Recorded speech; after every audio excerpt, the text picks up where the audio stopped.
नमस्कार। आज हम जानेंगे 11वें श्लोक का अर्थ। श्लोक 11वां। देवान् भावयतानेन ते देवा भावयन्तु वः परस्परं भावयन्तः श्रेयः परमवाप्स्यथ।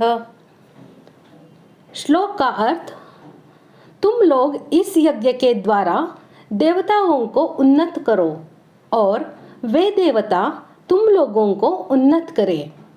इस प्रकार निस्वार्थ भाव से एक दूसरे को उन्नत करते हुए तुम लोग परम कल्याण को प्राप्त हो जाओगे। अनेन पद जिसका प्रकरण चल रहा है उस स्वधर्म रूप यज्ञ का ही वाचक है, किंतु यहाँ जिस यज्ञ में वेद मंत्रों द्वारा देवताओं को हविष्य दिया जाता है उसको उपलक्षण बनाकर स्वधर्म पालन रूप यज्ञ की आवश्यक कर्तव्यता का प्रतिपादन किया गया है। इसलिए उपलक्षण रूप से इसे हवन रूप यज्ञ का वाचक समझना चाहिए और उस हवन रूप यज्ञ के द्वारा देवताओं को हवि पहुंचाकर पुष्ट करना एवं उनकी आवश्यकताओं की पूर्ति करना ही उनको उन्नत करना है, ऐसा समझना चाहिए। एवं यह वर्णन उपलक्षण के रूप में होने के कारण यज्ञ का अर्थ स्वधर्म समझकर अपने अपने वर्णाश्रम के अनुसार कर्तव्य पालन के द्वारा प्रत्येक ऋषि, पितर, भूत, प्रेत, मनुष्य, पशु, पक्षी आदि सभी प्राणियों को सुख पहुंचाना, उनकी उन्नति करना भी इसी के अंतर्गत समझना चाहिए। वे देवता लोग तुम लोगों की उन्नति करें, इस कथन से यह भाव दिखलाया है कि जिस प्रकार यज्ञ के द्वारा देवताओं को पुष्ट करना तुम्हारा कर्तव्य है, उसी प्रकार तुम लोगों की आवश्यकताओं को पूर्ण करके तुम लोगों को उन्नत करना देवताओं का भी कर्तव्य है। इसलिए उनको भी मेरा यही उपदेश है कि वे अपने कर्तव्य का पालन करते रहे। जैसे वृक्ष, लता आदि में स्वाभाविक ही फूल फल लगते हैं, परंतु यदि उन्हें खाद और पानी दिया जाए तो उनमें फूल फल विशेषता से लगते हैं। ऐसे ही यजन पूजन से देवताओं की पुष्टि होती है, जिससे देवताओं के काम विशेष न्यायप्रद होते हैं। परंतु जब मनुष्य अपने कर्तव्य कर्मों के द्वारा देवताओं का यजन पूजन नहीं करते, तब देवताओं को पुष्टि नहीं मिलती, जिससे उनमें अपने कर्तव्य का पालन करने में कमी आ जाती है। उनके कर्तव्य पालन में कमी आने से ही संसार में विप्लव अर्थात अनावृष्टि, अतिवृष्टि आदि होते हैं। निस्वार्थ भाव से एक दूसरे की उन्नति करते हुए तुम लोग परम कल्याण को प्राप्त हो जाओगे।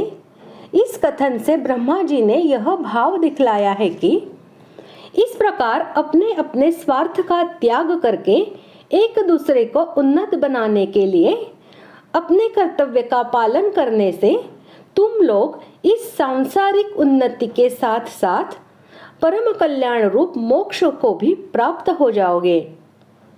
अभिप्राय यह है कि यहाँ देवताओं के लिए तो ब्रह्मा जी का यह आदेश है कि मनुष्य यदि तुम लोगों की सेवा, पूजा, यज्ञादि न करे तो भी तुम कर्तव्य समझकर उनकी उन्नति करो, और मनुष्यों के प्रति यह आदेश है कि देवताओं की उन्नति और पुष्टि के लिए ही स्वार्थ त्याग पूर्वक देवताओं की सेवा, पूजा, यज्ञादि कर्म करो। इसके सिवा अन्य ऋषि, पितर, मनुष्य, पशु, पक्षी, कीट, पतंग आदि को भी निस्वार्थ भाव से स्वधर्म पालन के द्वारा सुख पहुंचाओ। परस्परम भावयन्त, इन पदों का अर्थ यह नहीं समझना चाहिए कि दूसरा हमारी सेवा करे तो हम उसकी सेवा करें।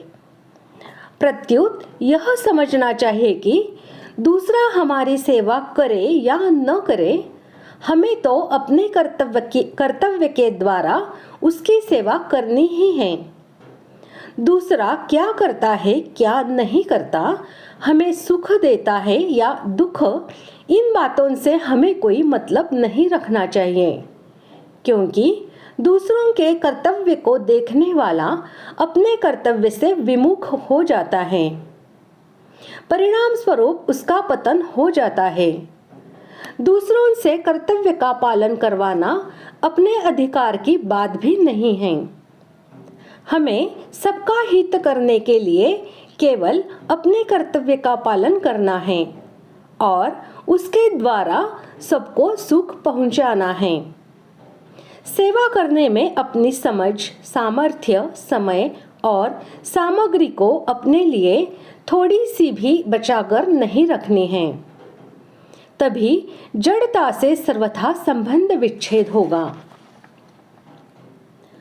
शरीर, इंद्रिया, मन, बुद्धि, पदार्थ आदि अपने नहीं हैं और अपने लिए भी नहीं हैं, यह सिद्धांत है। अतः अपने अपने कर्तव्य का पालन करने से स्वतः एक दूसरे की उन्नति होती है। इस प्रकार आज हमने 11वें श्लोक का अर्थ जान लिया है। अगले भाग में जानते हैं 12वें श्लोक का अर्थ। धन्यवाद।